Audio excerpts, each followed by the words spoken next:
Hi everyone! Let me show you a day of my life dito sa bukid. Fast forward na nga to dahil nakaalis na yung mga bata papunta ng school. Alam nyo naman bilang nanay, tsaka lang tayo nakakagawa ng bahay kapag nakaalis na yung mga bata. Nagtiklop na pala ako ng mga damit dito na nilabhan ko yesterday. Grabe nga kahit araw-araw ako magligpit dito, para talagang walang nangyayari.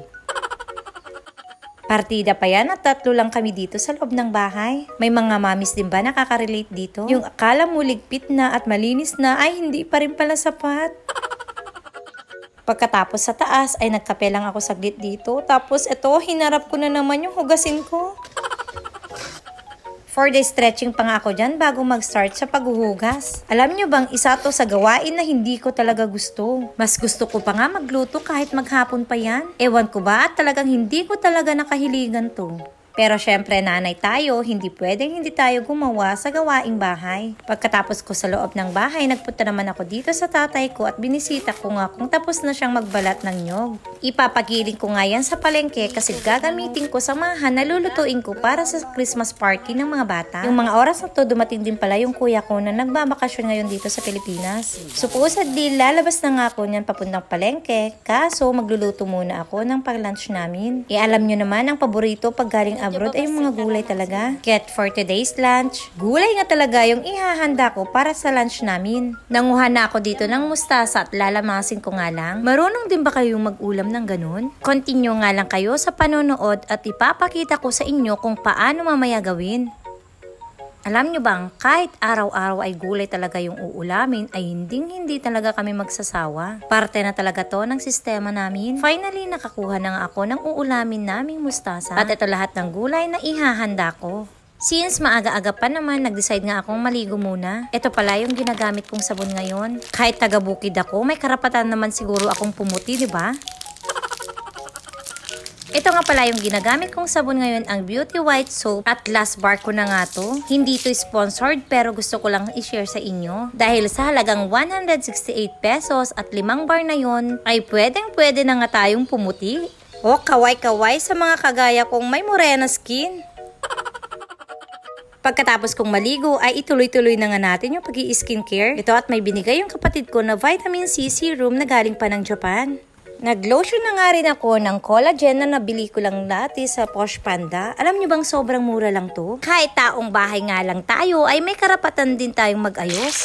Pagkatapos ka magbihis, eto na't magpiprito nga tayo ng tilapia. Nag-ayos nga talaga ako para dito. Habang nagpiprito ako ng isda, nagpunta naman ako dito sa garden namin para manguha ng talbos ng kamote at idadagdag ko nga dun sa lulutuin ko at ihahanda kong lunch namin ngayon. Kaya't kung andito ka sa bukid, hindi mo na kailangan mag-isip kung anong lulutuin mo at ihahanda mong gulay.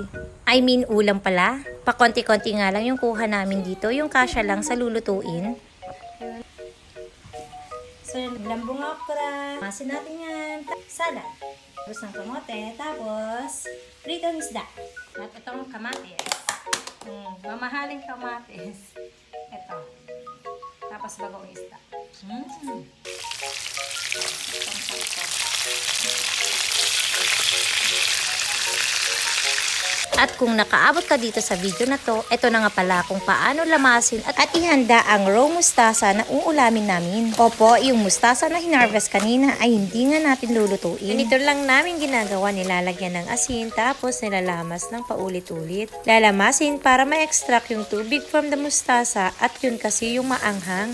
Habang naglalamas ako dyan ng mustasa, nagpiprito pa rin ako dito ng tilapia. Pagkatapos kang lamasin at ma-extract yung juice ng mustasa, kailangan banlawan ng tubig ng ilang beses para matanggal yung asin at yung alat niya. Naggayat na rin pala ako dito ng kamatis na mamahalin. Oo, sobrang mahal kasi ng kamatis ngayon. So yun nga guys, ihahalo nga natin yung kamatis dito sa mustasa at lagyan ng bagoong isda. Tapos na nga tayo mag-prepare ng unang ulam. Sunod naman mag-steam na ako ngayon ng kamote at ng okra na galing lang dyan sa garden natin. Diba napakasimple lang talaga mabuhay dito sa mundo? At ayan, nakapagluto na nga pala ako lahat. Nilabas ko na nga dito at dito pala kami sa labas kakain ng kuya ko. Nauna na nga daw kasing kumain si Mother Earth at saka si Father Dear. So eto lahat yung ulam naming dalawa ngayon. Mga ulam na talagang namimiss ng mga taga-abroad. Alam nyo ba dati kapag nagbabakasyon naman ako ay talagang gulay yung hinahanap ko dito. Kasi may mga gulay dito sa atin na hindi available dun sa ibang bansa. Lalo't mga Ilocano kami, talagang hahanap-hanapin namin yung iba't ibang klase ng dahon. Opo, halos dahon-dahon nga lang lagi talaga yung inuulam naming gulay. At pag yung mga dahon at mga talbos na yun ay pinagsama-sama, yan yung nagiging dinengdeng. Yun nga yun yung mga ulam na hindi talaga nakakasawa. So paano guys, hanggang dito na lang muna ulit. Maraming salamat sa panonood. Hanggang sa muli.